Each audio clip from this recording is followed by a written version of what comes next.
to Doug Walborn. Good afternoon and welcome, everybody. As Susan just told us, this is the third and last session of Breaking Through the Brass Ceiling, Women in Jazz. It's a pleasure for me to reintroduce our speaker, Louis Morel, whom all of you who have been here before can recognize his just amazing enthusiasm and great knowledge of this topic, and he's just done a great job for us. Today, Louis is going to take us through from beginning in the late 20th century on up to the present day and tell us all there is to know about women in jazz. So take it away, Louis. Thank you, Doug and Susan. Sadly, I don't have time to tell you everything there is to know about jazz and women in jazz today. So this is the third and final installment, and it's been an overview of the talented women who have been playing jazz for the past century or so. It's clear that we would need much more time to give it justice. If you ask someone to name a woman who is famous in jazz, clearly the answers would often be Ella Fitzgerald, perhaps Billie Holiday, maybe Marian McPartland, and all those are valid answers. But the fact is that there are, as you now know, if you've been here for the past 2 weeks, there are a number of other talented women musicians who have made their mark by playing an instrument other than the piano or using their voice. So we're going to do more of that today, and we're going to focus, as Doug said, on more contemporary artists. We know that jazz has had a global reach. If you remember last week, I spoke briefly about Valeda Snow. She is the one who was performing in Denmark. After being successful in Paris, she went to Denmark and she was captured by the Nazis. You'll recall that I talked briefly about the State Department tours that Dizzy Gillespie did. It turns out that he and other bands as well were ambassadors of jazz, and they went to South America, parts of Africa, parts of Asia, and they were very well received there.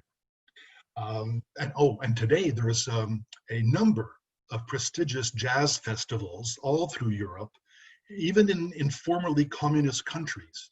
So jazz is tremendously popular in many parts of the world.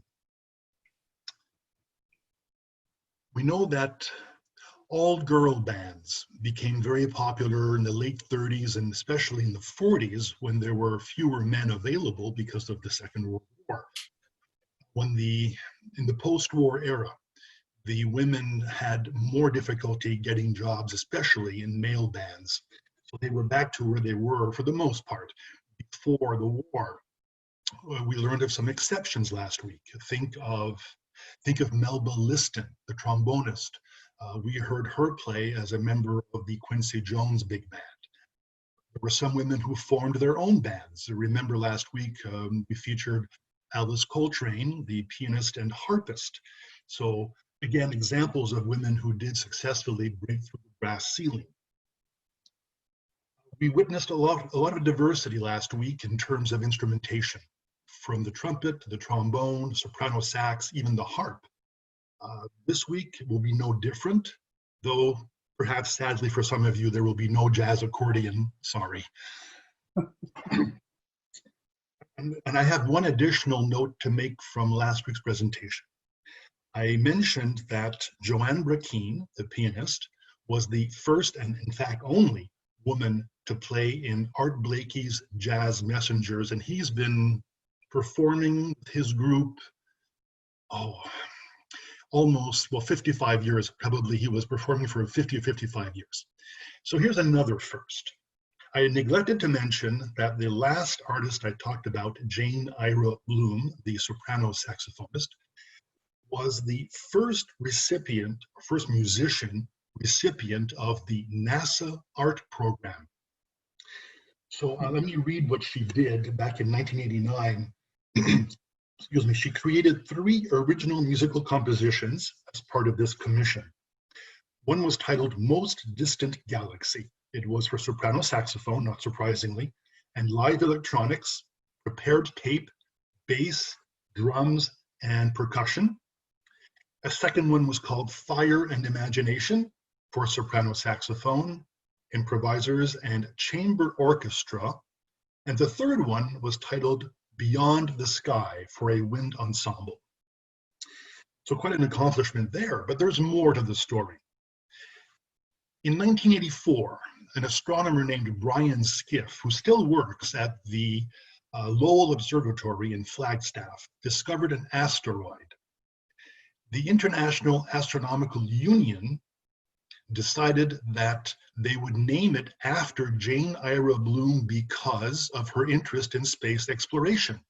So out there in space, there is an asteroid officially called Asteroid 6083 Jane Ira Bloom. Little known fact, but how interesting is that? We can move along now, and interestingly enough, my screen is frozen.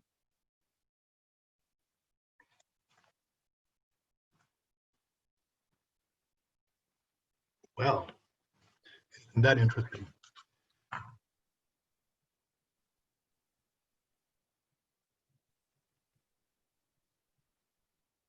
And there it goes. I don't know what happened, why. Good job.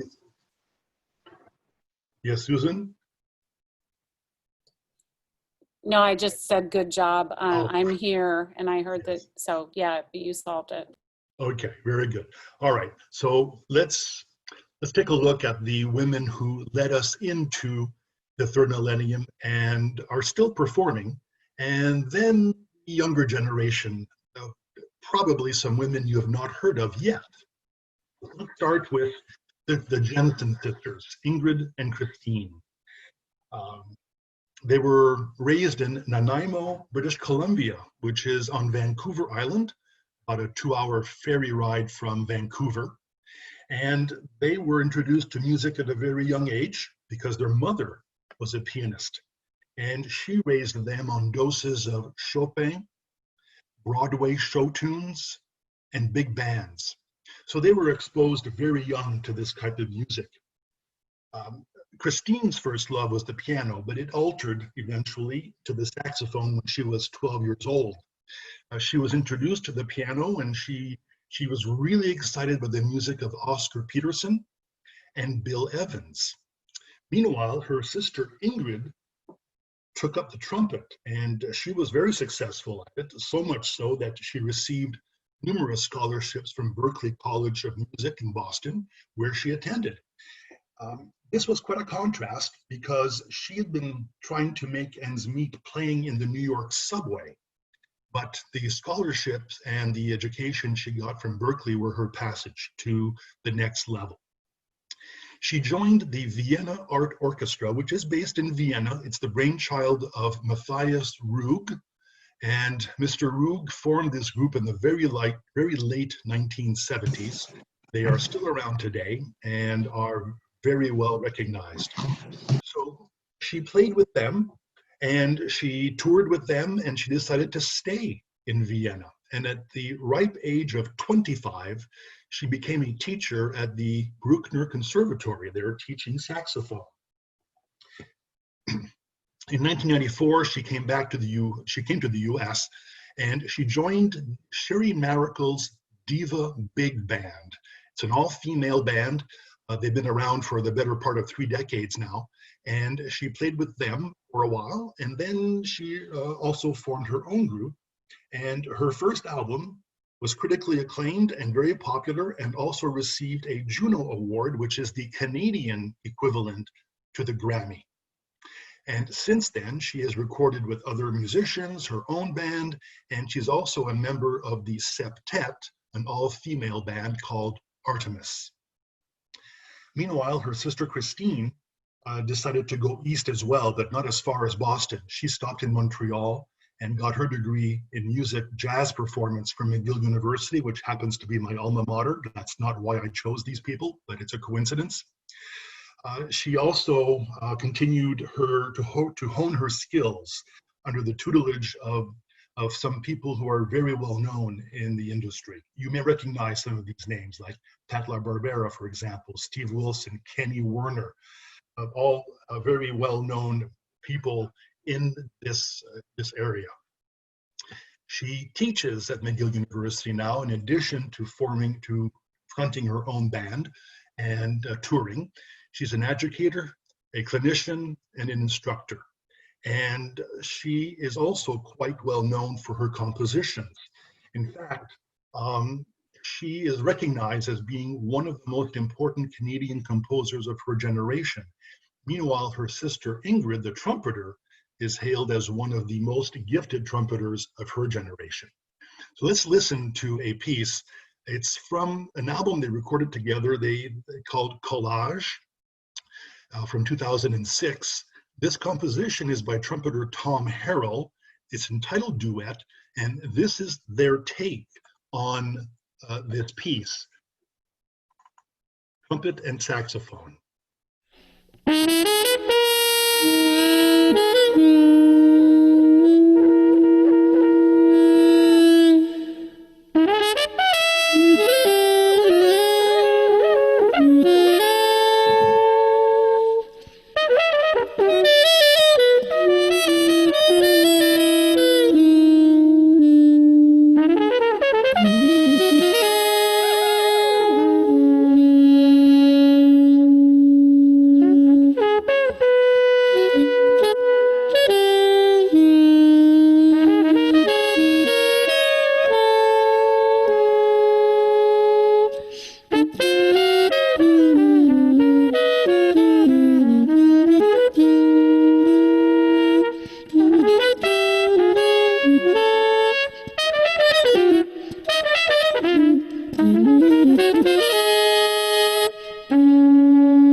The Jensen sisters. And that takes us to a Michigan native named Regina Carter. She was born in 1966 and is the cousin of saxophonist James Carter that you may be familiar with. Sort of a child prodigy, she took up the violin at age 4 and was quite successful at it even at that young age. She went to Cass Technical High School, and it turns out that that school has produced a great number of musicians, some in jazz, some in R&B, and they have quite a list of alumni, illustrious alumni who are musicians. She went to Boston, to the New England Conservatory to hone her skills there and get a degree in music, and then she came back to Michigan after that. She joined an all-female jazz band called Straight Ahead. They recorded 2 albums together for Atlantic Records. They had some success, but Regina wanted to go out on her own. So she did, and she moved to New York City, and her first job was with legendary drummer Max Roach. Many of you may remember him from the big band days. She later joined the String Quartet of New York and the Uptown String Quartet, and made her mark in New York. She got her first chance to record an album as a leader back in 1995. And this was an interesting situation from a jazz standpoint because her first album combined jazz, but it was also with some pop and funk music, and it wasn't strictly jazz. So jazz fans were a bit confused, but the pop critics were delighted, and it sold very well. After that, she did some notable duets on a recording with Kenny Barron, the pianist, and it was hailed, widely acclaimed, because of its stunning range of dynamics. So here you had piano and violin together, not in a classical setting, but a jazz setting. More recently, in 2014, she recorded an album that she called Southern Comfort. And the album actually was an exploration of Southern heritage. It was she traced her father's heritage in the Deep South, his side of history. And she did this by combining folk songs, gospel music, spirituals, even a children's ballad is included here that she's converted. And she took it all the way through its evolution into the middle of the 20th century, where R&B and jazz are now more popular. She and her collaborators spent months researching the collections of the Smithsonian Institution, looking for sources of information in addition to what she had from her family resources. So we're going to listen to an excerpt from one track from the album Southern Comfort. She composed it, but it was arranged by Xavier Davis, and I mentioned this, and I chose this piece particularly because Xavier Davis is a native of Grand Rapids, and he's also an alum of Western Michigan University. So let's listen to an excerpt from Cornbread Crumbled in Gravy. Oops, and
there, Cornbread Crumbled in Gravy, and part of the album Southern Comfort that was an exploration of the Southern heritage of her family.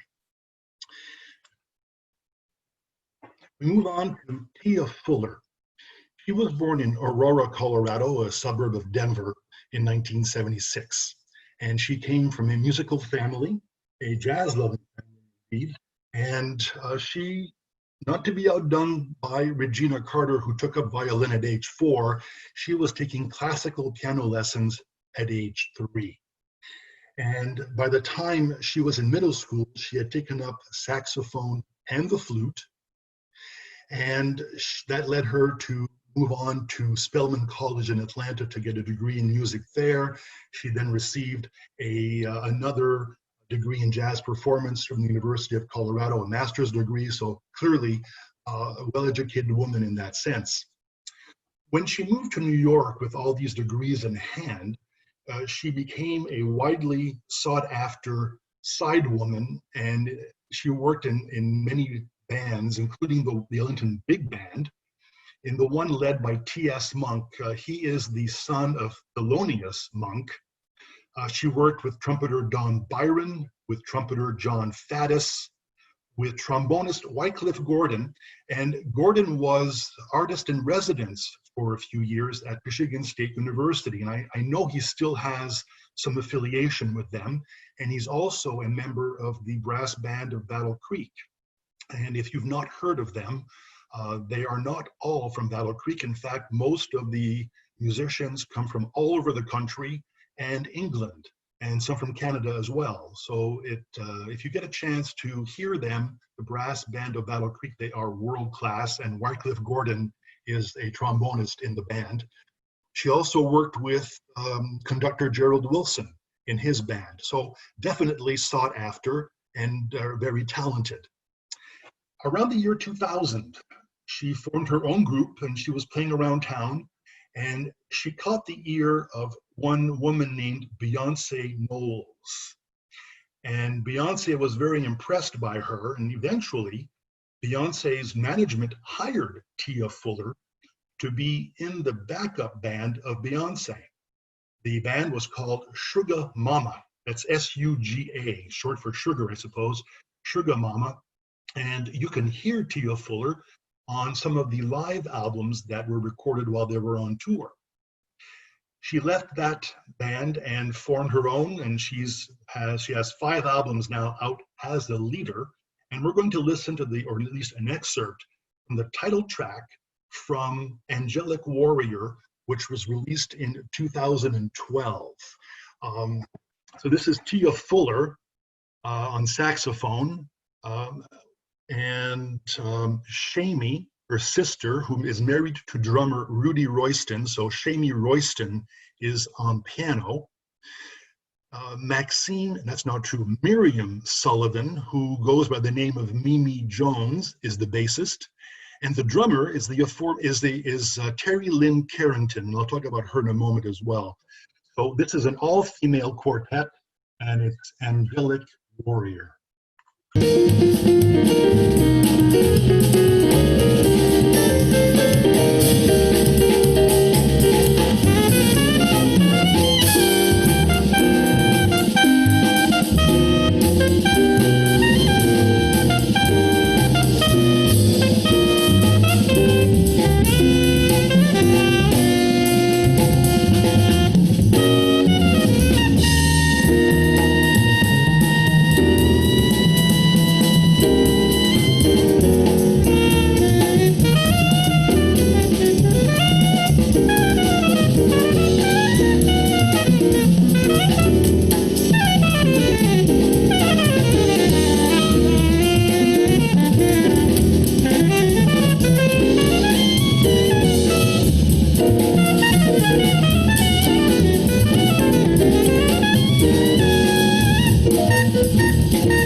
Angelic Warrior, at least an excerpt from it, and that's Tia Fuller on alto sax. So let me say a few things about Terry Lynn Carrington. She was born in Massachusetts in 1965 from a musical family. Her grandfather was a drummer. His name was Matt. Her father, Sonny, was a saxophonist. So she clearly was influenced with her knowledge of music in the family. Let me drop a few names here. Clark Terry, the trumpeter, drummer Papa Joe Jones, saxophonists Nat and Julian Adderley. You may know Julian Adderley better under his nickname Cannonball. These are the people who were regular dinner guests at the house. So she was certainly in great company, and she would have learned about the craft of jazz from not only her father, but also from these frequent guests. She took on drums early. I don't know how much influence her grandfather had on that decision, and I don't know how thrilled her mother was for all that noise in the house. Regardless, it's said that by the age of 9, she was already on top of her instrument. By the age of 10, she had a union card, and that was 1975. I don't know if the rules have changed some 45, 55 years later, but I wonder if that would happen today. Regardless, she had a union card, and because Clark Terry was a friend of the family, he took her on her first out-of-town performance at that young age, and she played drums with the band. Pretty amazing. I wonder how much she didn't have a real role model because there were not that many female drummers. I did not mention it last week, but the one that comes to mind, her name is Bridget O'Flynn. She was very popular. She led her own groups in the 1940s and 50s. But I don't know that she is that well known and largely forgotten today. I don't know if in the mid-70s she or others would have been a role model, but of course, Papa Joe Jones was a drummer and so was her grandfather, and those influences could have had a great bearing on her. Anyway, she was very talented, and when she did start drumming professionally, she played Dizzy Gillespie and Stan Getz, and she also played with Herbie Hancock for some time, and Hancock threw a lot of praise in her direction. He said because she was a pioneer, female drummers now don't have to sound just like men. And there's that recurring theme. And I'll come back to it later. We heard it last week.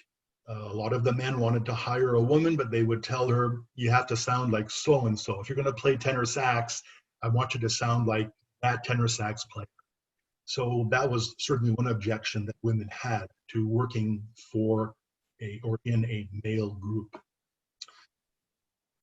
We move now to the other side of the country. We leave Massachusetts and we go to Seattle.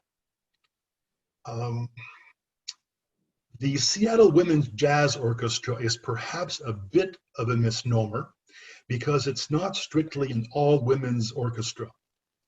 They do occasionally have a male singer, or they will have a male sax player or a couple of male trumpeters, but by and large, it is made up of women. And it is made up of the top musicians in the Pacific Northwest, in Michigan, in Washington State, and in Oregon as well. Other all-female bands, this is not one of them, but the other ones that are best known are Nude and Voyage and Diva that I mentioned earlier. These are the stalwarts of the all-female bands. The Seattle Women's Jazz Orchestra is not far behind. The orchestra focuses mostly on its own compositions and the arrangements that they make for themselves. We're going to listen to an excerpt from one piece that was composed by the conductor of the band a decade ago, or a bit more now, Hazel Leach. But we're going to focus on the solo by trombonist Jennifer Kellogg. And this I chose partly because of the name. It's the Tulip Wonder, and certainly fitting for the Holland community, but mostly it's because of Jennifer Kellogg's trombone. Maybe.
the trombone solo from The Tulip Wonder by Jennifer Kellogg.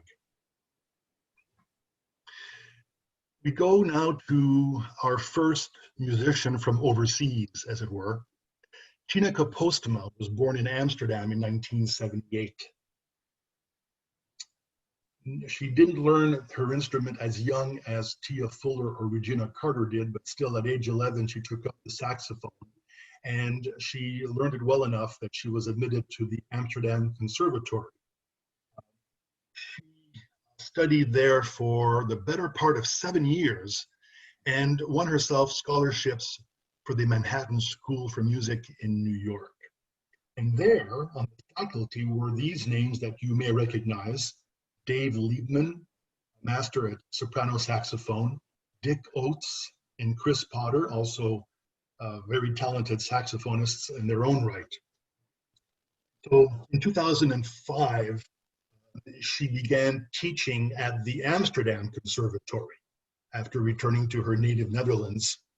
But since then, she has performed with a number of people, including Herbie Hancock, Wayne Shorter, Terry Lynn Carrington, that we just spoke about a moment ago, and Esperanza Spalding. And if you're not familiar with her, it would be good justice to look her up.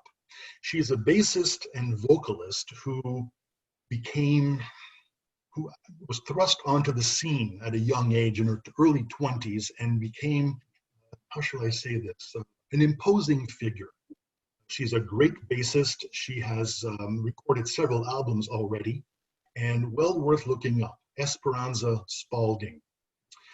Meanwhile, Tineke Postma has won numerous awards for her contributions, including being on 2 albums that won Grammys.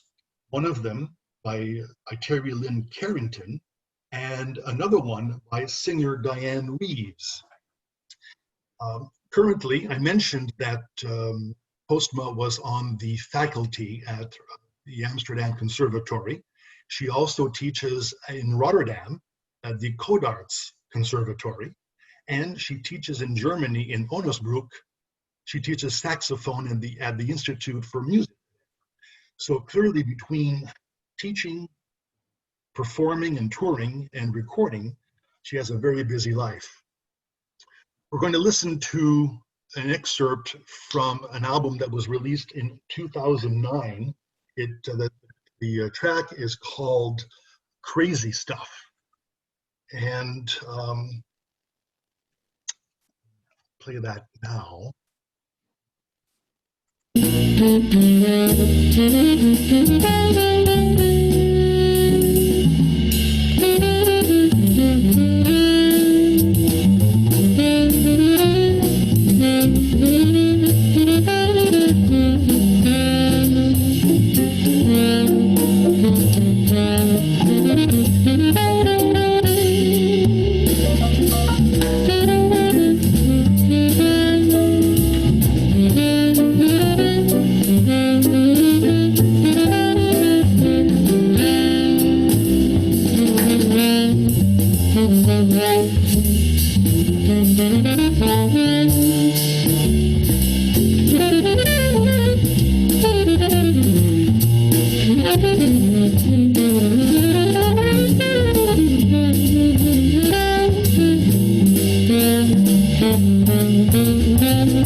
Hinika Postma, certainly someone worth looking up,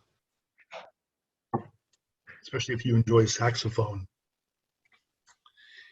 Here is another jazz musician from far away. Anat Cohen was born in Tel Aviv into a musical family. Her brothers, Yuval and Avishai, are both professional musicians. I'll be honest, I know nothing about her brother Yuval, the soprano saxophonist, but I do know about the other brother, Avishai. The trumpeter has played extensively in this country, and he's highly recognized as a top trumpeter indeed. Sometimes they perform together as the three Cohens. The Anat, the girl in the group, she took clarinet lessons when she was quite young, and she also learned the saxophone while a student at the Jaffa Music Center. After she graduated from high school, she played in the Air Force Big Band, the Israeli Air Force Big Band, because you might know that military service is compulsory in Israel, men and women. So she learned to hone her skills there, and she was admitted to the Berklee College of Music in Boston afterward.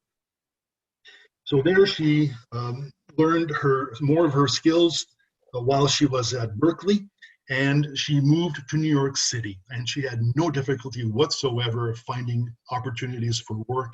She was a very busy musician because of her talent. Already, in spite of her young age, she has more than a dozen albums to her name as a leader, and she has also been a side woman on other albums. We're going to listen to an excerpt from an album that she recorded in 2009. It's titled Notes from the Village. And this particular track is a composition of John Coltrane titled After the Rain. Jason Lindner, the pianist, is a name that you should remember as well, and you should seek him out. Highly talented, recognized pianist. Daniel Friedman is the drummer, and Omer Avital is the bassist. So this is an excerpt from After the Rain, a composition by John Coltrane.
Nat Cohen, and you may have recognize that that was a bass clarinet that she was playing on her rendition of Coltrane's After the Rain. We're coming back to the US now, and I want to introduce you to Roxy Koss for a number of reasons. I'll just say this in one short sentence. She is a force to reckon with, not just because of her talent as a musician, but also because of her involvement in promoting women in jazz, and I'll talk more about that later on. She was born in Seattle, and it always strikes me that there are some hotbeds of music around a country, and Seattle certainly is one of them.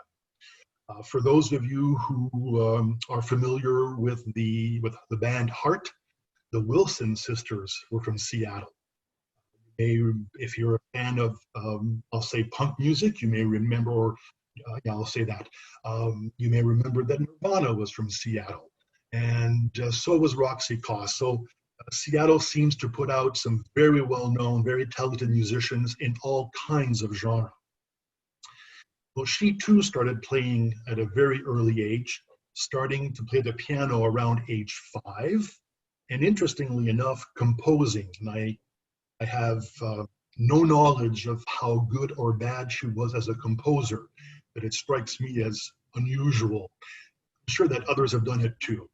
But around age 9, she was introduced to the saxophone, and a couple of years later, she discovered jazz, and that interested her very much, to the point where, because of her ability to compose, she entered a citywide contest that Seattle calls Reflections.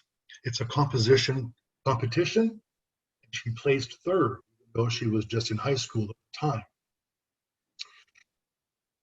I don't know if you've ever heard of the Garfield High School in Seattle, but the James Garfield High School Jazz Ensemble is very well known. Over the years, the jazz ensemble is always at the top of its game, no matter who the members are. The jazz ensembles continually win state, national, and international competitions. They have the Jazz Ensemble 1, in which Roxy Koss participated, and they traveled throughout Europe. So she had that experience as a high school student as well. That led her to a full scholarship at William Patterson University. And there she got a degree in jazz studies. That led her to New York City, and there she continued studying the saxophone, the flute, the clarinet. She continued to study improvisation and composition with a number of very well-known jazz musicians. So this was happening in 2011, and she later became a member of Diva, the all-female band that I mentioned earlier, and then she formed her own bands. And under her own name, she has recorded several albums now. I'm certain that she's very proud of that, but I think that she's equally proud, if not prouder, to have been the founder and the current president of the Women in Jazz organization. That was founded 3 years ago, and I would call her an activist in the sense that she's trying very hard to promote the place of women in what is traditionally a male-dominated area. And as I said, I'll talk more about this later on. So let's listen to a composition. Oh, I forgot to mention, she's also been awarded a lot of prizes, not just her composition when she was a youngster, but as a professional performer, she's won a lot of awards, including the Herb Alpert Young Jazz Composer Award. So let's listen to an excerpt from an album that was released in 2014. This is, the album was called Restless Idealism, which is fitting for her probably, taking into account what her activism is like. In fact, a more recent album of hers is titled The Future is Female, again, appropriately named. But this cut is from Restless Idealism from 2014. She plays tenor sax. The track is called Push. She composed it. And I want you to pay attention as well to Jeremy Pelt, the trumpeter, also a name that you should remember and seek out. So let's listen to a part of the piece called Push.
There, that's Jeremy Pelt on trumpet, and of course Roxy Cox on tenor saxophone. That takes us to yet another foreigner, as it were, Yelena Ekimov. Born in Moscow, and she learned to play the piano by ear at age 4. We have a lot of child prodigies today. I have a friend who, when in high school, he taught himself to play the alto saxophone by ear, and he too came from a musical family. He had some piano training, but I saw it with my very eyes, how he taught himself to play, and he became pretty good. Regardless, he had much more talent than I did, still do. So Yelena Ekimov started to play the piano. She learned it formally from her mother, who was also a pianist. She went to a school for gifted children called the Yenisei State Musical College.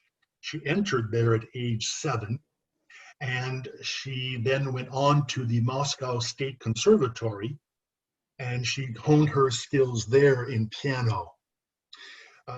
When she graduated, she worked as a piano teacher in a Moscow music school.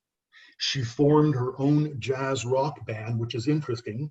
Keep in mind that we're still under communist rule here. The wall hasn't, the Iron Curtain is still upon us, but yet there were enough influences from the West that jazz rock bands did exist. And after that, she gave some concerts. She attended courses at the Moscow Jazz Studio. She played in some experimental jazz rock groups. So clearly, she tried a variety of genre, not just classical, even though that's what she was raised in. In 1991, she and her husband emigrated to the US. That put her career, as it were, on hold. She did not perform for a while. Instead, she took the opportunity to adopt to her new land and to raise her family. While she was at home, she still dabbled in music, so much so that she opened a small piano school and she taught. She was also the director of her church's musical choir, so she kept her hands into the music, literally. She also built a small studio in her home, and she experimented, and she played, and she recorded, and she composed, and eventually she had a breakthrough in the sense that, or maybe it's a flash of brilliance. She decided to release her own compositions on a record label that she created, the L&H Record Company. So she became known for her solo performances.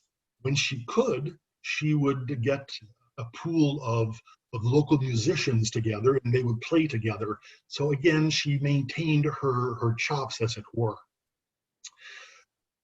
Eventually, when the children were grown, she then released some of her albums.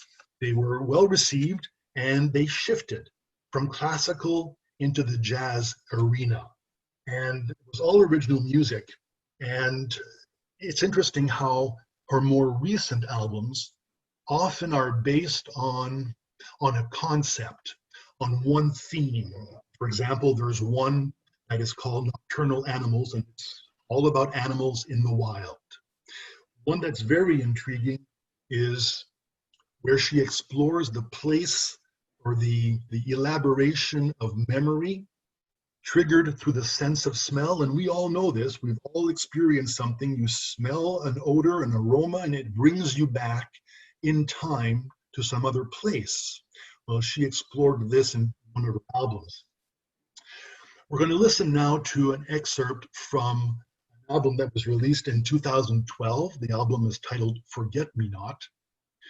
She composed this piece, of course, like she does all her pieces that she records, for the most part anyway. This one is called Maybe, and it features a Jelena Ekimov on piano, a Danish bassist by the name of Mats Eilertsen, and the drummer is Marilyn Mazer, and she deserves a few words as well. Her parents are Polish and African American, and she moved to Denmark with the family at age 6, and she's been there ever since. And she is best known for having played with Miles Davis.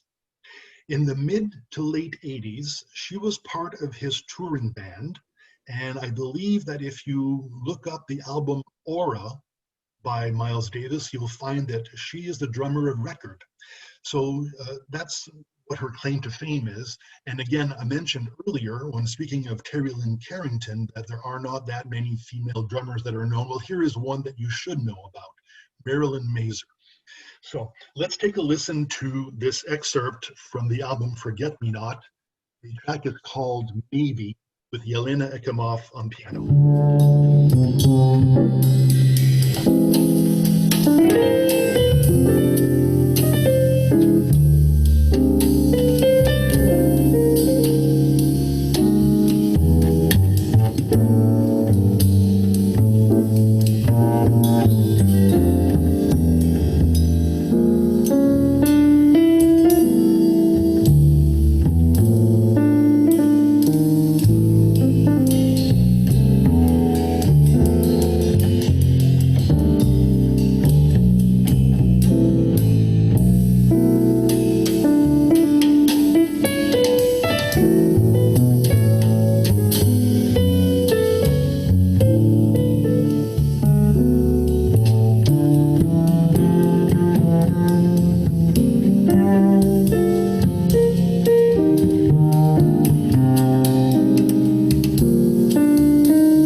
Elena Ekimov on piano, another name that you should perhaps look into. Now we move far off the field here. Linda May Han Oh was born in 1987. Oh, how they're getting so much younger now. She was born in Malaysia of Chinese parents, and the family moved to Perth, Western Australia, when she was 3 years old. There, her parents gave her the name Linda so that she and her family, her siblings, could be assimilated better into society there. So that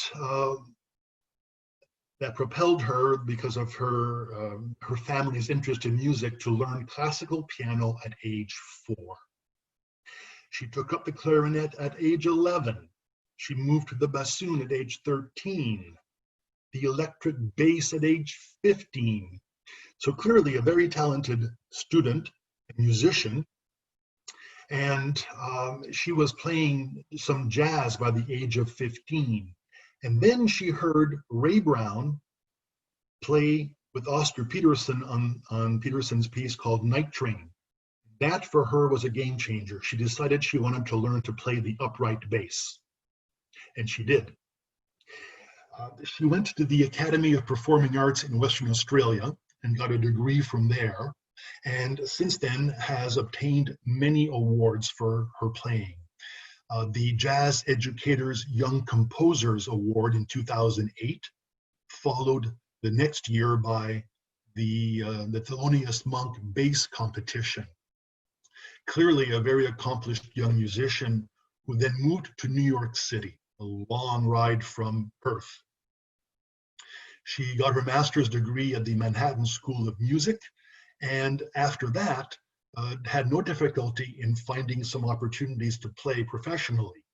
She performed first with pianist Kenny Barron, I mentioned him earlier today, and trumpeter Dave Douglas, also a trumpeter too. If you're interested in trumpet music, well worth looking into. Again, Dave Douglas doesn't necessarily play straight ahead jazz like you may be familiar with, but is certainly on the leading edge of jazz today. More recently, a couple of years ago, she played with guitarist Pat Metheny in his band. And Pat Metheny had some very high praise for her. And I'm quoting here, she has great time, a really big and yet dynamic sound, a fantastic harmonic sense. And coming from Pat Metheny, that is very high praise indeed. We're going to listen to an excerpt from her 4th album as a leader. The track is called Lucid Lullaby, which she composed. And I want you to pay attention as well to a name you need to remember. His name is Ben Wendell. He plays tenor sax. The quartet here is rounded out by Justin Brown on drums and Matthew Stevens on guitar. This is an excerpt from Lucid Lullaby.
Linda May Han O.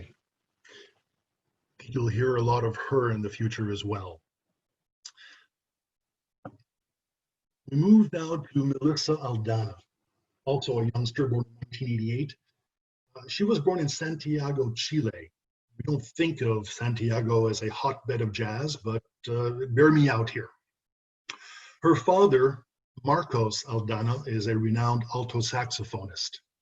And he played at home, of course, and Melissa, when she was very young, she wanted to learn from her father. So she insisted that he teach her to play. So what he did is that he taught her 2 notes to play. And that's it. And then when she mastered that, he said, okay, I'll get you your own saxophone. And he did provide her with an alto sax. Then, as he was instructing her, he had her learn by transcribing or listening to cassettes of jazz musicians. The first one that she was learning from was Charlie Parker. That seems counterintuitive, of course, but that's what her dad did. So she learned from Charlie Parker first, and then she heard the sound of Sonny Rollins on tenor. And that is what changed her course for the future. When she was 16 years old, she was headlining in jazz clubs in Santiago. And one night, the Wayne Shorter Quartet came through town. At the time, this is 2004, at the time, the pianist for Wayne Shorter was Danilo Perez, a Panamanian pianist, also a name to remember. He heard her play and was blown away. And he invited her to come play at the Panamanian International Jazz Festival, which she did. And then he arranged to take her to Boston for her to audition for the New England Conservatory and also for the Berklee College of Music. Both schools accepted her, but Berklee offered her the juicier, more appealing scholarships. So she went to Berklee and continued her studies there. Not long after that, she won the Thelonious Monk saxophone competition. She was the first female to do so, another first. So we've had a number of firsts week after week here where women have broken through that brass ceiling and have acquired either acclaim or awards. So let's listen to an excerpt from an album that was released only last year. It's her composition called Elsewhere. And when I listen to it, I'm reminded of those low-toned sounds that Sonny Rollins is famous for. Pablo Menares is on bass, Sam Harris is on piano, and Tommy Crean is on drums. This is an excerpt from the piece called Elsewhere.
Marisa Aldana on tenor sax.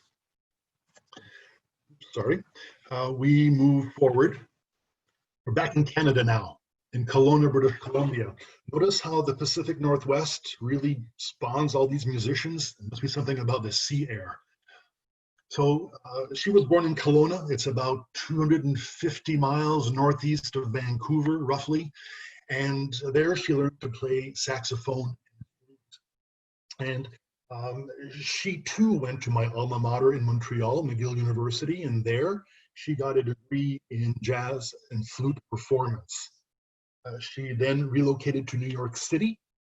She went to the Manhattan School of Music, where she got a master's degree, and then she went to Berlin, and at the Jazz Institute there, got yet another master's degree.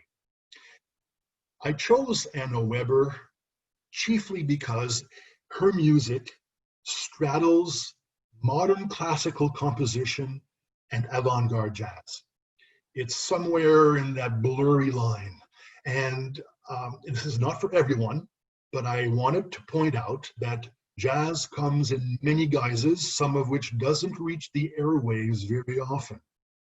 She did win the BMI Foundation Charlie Parker Composition Prize, which is a prestigious one as well, and recorded her first album in 2010.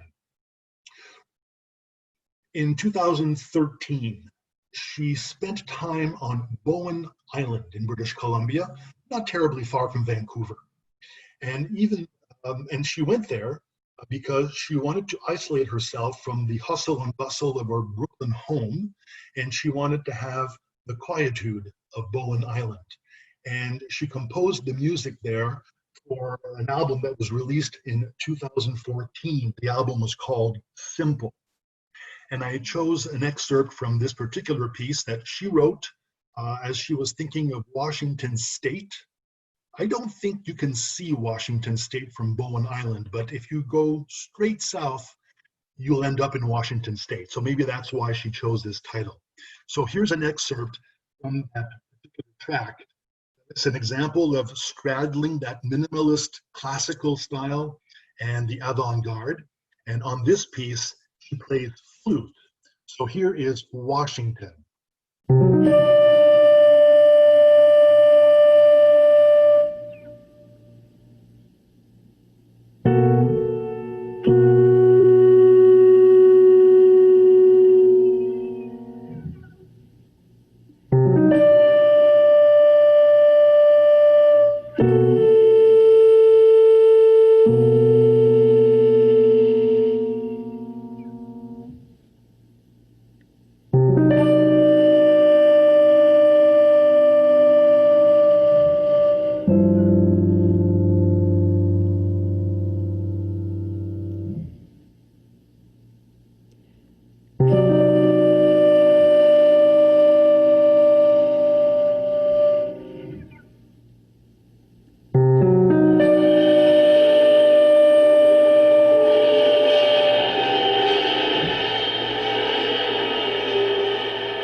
Matt Mitchell on piano, and John Hollenbeck on percussion, and Anna Weber on flute.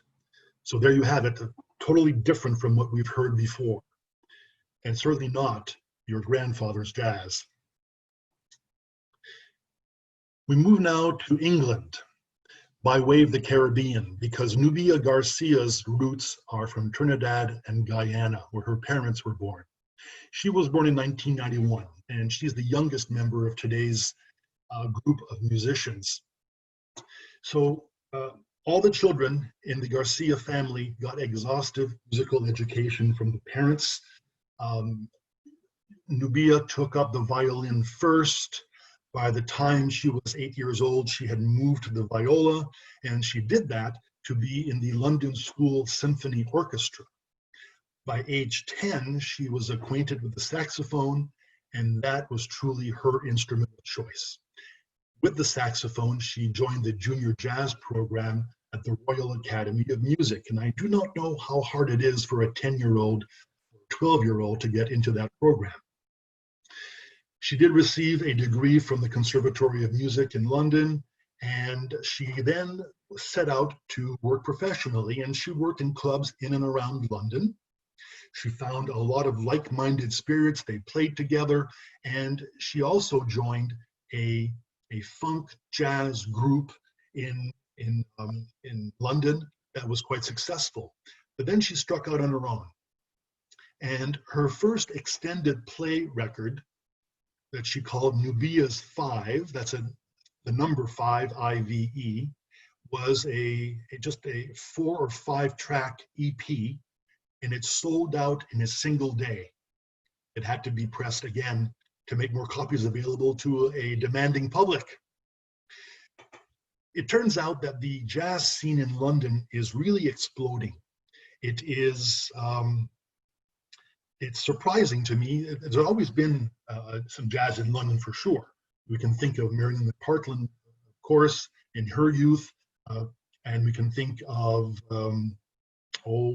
Scott, I forget his first name now, but there has been a long tradition of jazz in Europe and in London in particular, but lately it has exploded. So this is good news for all of us. The album that we're going to listen to a track from was issued just this year after Concord Records signed her to a contract. And what's interesting about it is that this particular album is ripe with elements of soul and African beats. And I think you'll recognize, perhaps, maybe not so much in this excerpt, but the album has a lot of Caribbean flavor as well. So she will play tenor saxophone. Another Londoner with Caribbean roots named Sheila Maurice will play trumpet. Joe Armand Jones is on piano, Daniel Casimir on bass, and Sam Jones is on drums. Here is an excerpt from the piece called Before Us.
Garcia, and I suspect you'll hear more from her as well in the future. So there you have it, a whirlwind view of the past 3 decades or so, taking us up to the present. Clearly, there are a lot of female jazz musicians out there, and I want now to move on to the point that I made earlier. I would get back to Roxy Coss's activism and her creation of the Women in Jazz organization.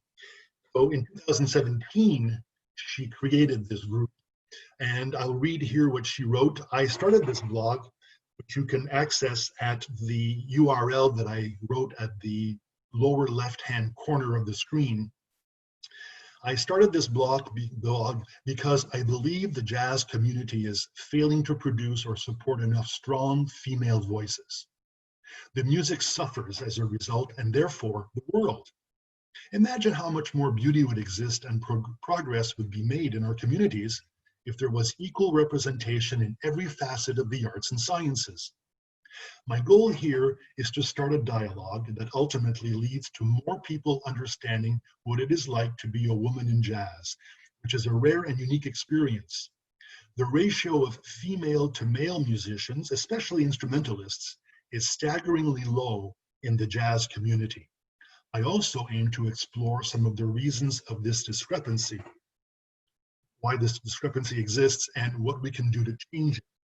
I'll add one more thing here that is worth mentioning as well. It has to do with the album Visions. I played an excerpt from it a moment ago, and I want to find the quote here. It was the album by Melissa Aldana, the Chilean musician. So this is from last year, and she based the album on the spirit of Mexican visual artist Frida Kahlo. Some of you may be familiar with her work. So her purpose, Melissa Aldana's purpose, was to connect her work to the legacy of Latina artists who have come before her, creating a pathway for her own expression. Inspired by the life and works of Frida Kahlo, Aldana created a parallel between her experiences as a female saxophone player in a male-dominated community and Kahlo's experiences as a female visual artist working to assert herself in a landscape dominated by men. So that takes us to the final questions. Girl bands were a novelty 80, 70 years ago, but female musicians have come a long way. But are today's women more readily accepted by their male counterparts than they were 10 or 20 or 40 years ago? Do they have to be perceived as twice as good to be hired over a man? There has been a proliferation of college programs offering jazz education for all, and today, especially today compared to last week and certainly the first week, it's indubitable that all of these women have jazz degrees. Their now college programs are almost a must. In the sciences, at one time, having a bachelor's degree was something extraordinary. But it didn't take too long before the bachelor's degree was diluted considerably, and one had to have a PhD to be recognized in the sciences. Well, same thing is happening here, maybe not for the same reasons, but more and more women and men go to college and get degrees and even master's degrees and hone their skills that way. But has the attitude of the female musician changed? And think about this carefully, because I'm going to ask this skill testing question in a moment. Would the female musician rather be in a male band so that she can stand out more? In that male-dominated band, can she show her talent and be perceived to be as good or better than the men she's playing with? Does playing in an all-female band mean as much? Does it matter? Does it matter at all? And finally, are jazz women expected by the masses to play the piano or to be a singer? Well, maybe not. Today and last week, we witnessed a lot of musicians who have broken through the brass ceiling, and they are playing instruments that are not traditionally or at least were not at one time traditionally known to be female instruments. And on that, I want to ask you if there are many of you in the group, in the audience today, who have personal experiences of yourself or people you know who are female musicians, perhaps in jazz, perhaps in other genre of music, who have experienced this kind of difficulty of getting accepted. You can unmute yourself and speak.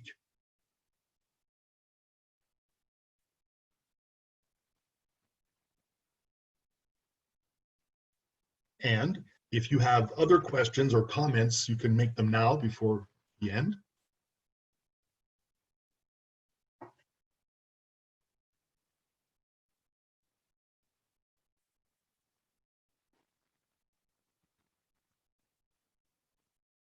Louis, I think we're overwhelmed with all of the great music we've heard and all you've taught us over these 3 weeks.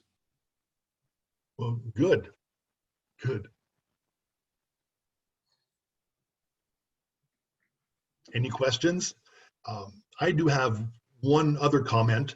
I suspect that you will be receiving a survey by email, and there is a space for future courses that you would like. Of course, that question doesn't pertain necessarily to that topic of the day, but if you do have specific interests in jazz, you might want to jot it down in that space where you're asked for future ideas for future courses.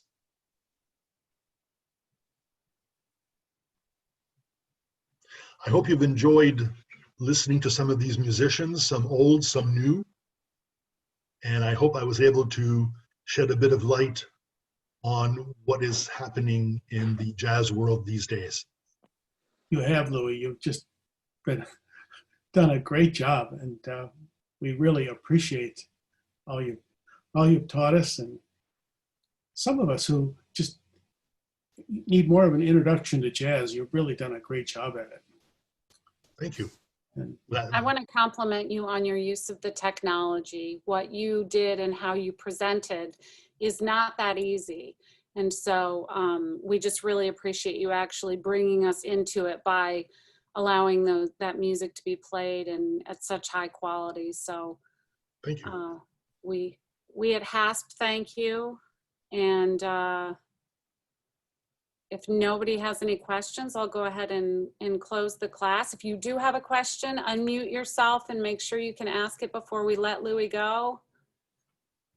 Louis, did you have something else for Doug and me, or no? No, that was just, I know that the two of you are related to female musicians in one way or another.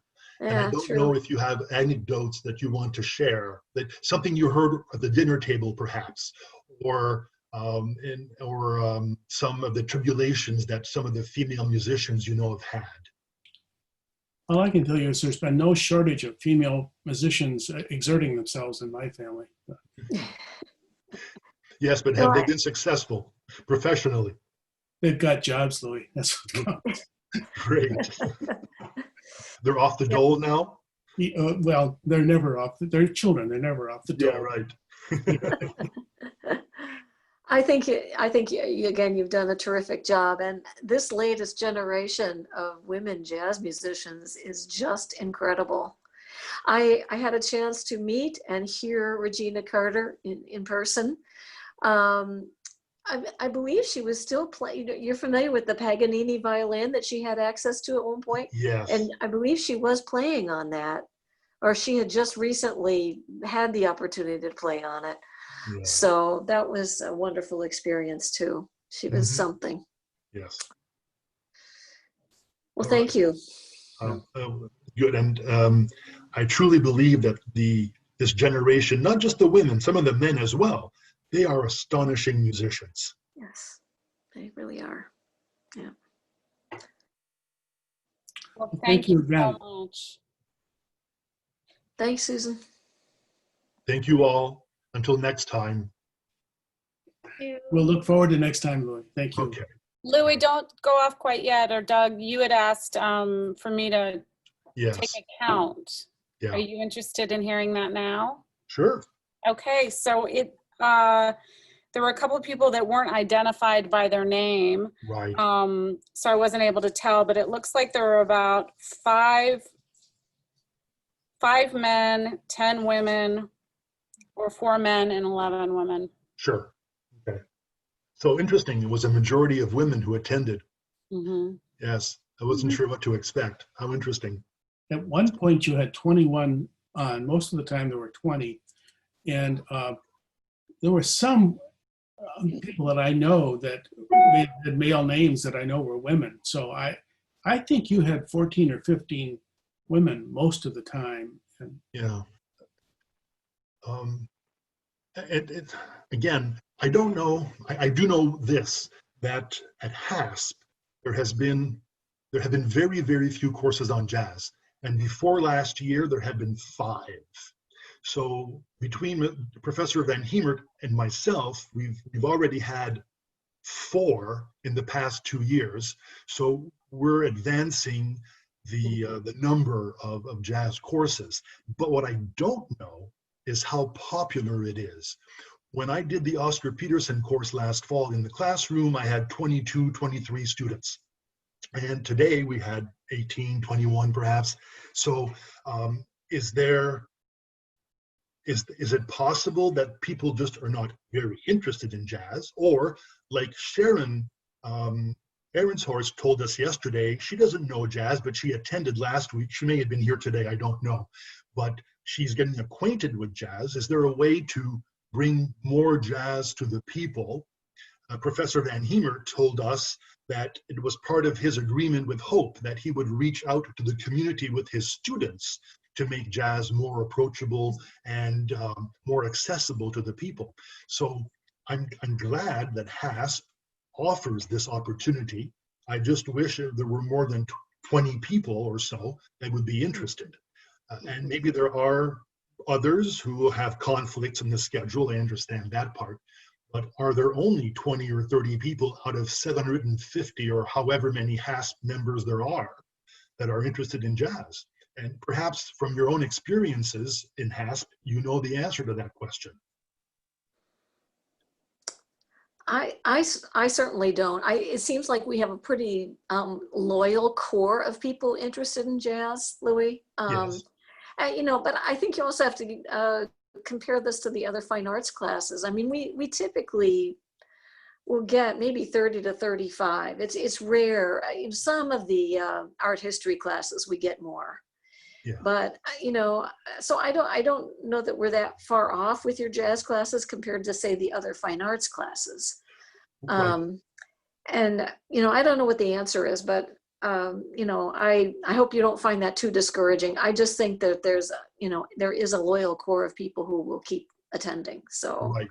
And for Professor Van Hemert's courses, I don't know that he had that many more either. Oh, I don't think so. I don't think so. Particularly the summer class that he had. No, I don't think that's the case. So. And I think of another group I belong to in Grand Rapids, has nothing to do with HASP, but there are 67 or 68 members in the group.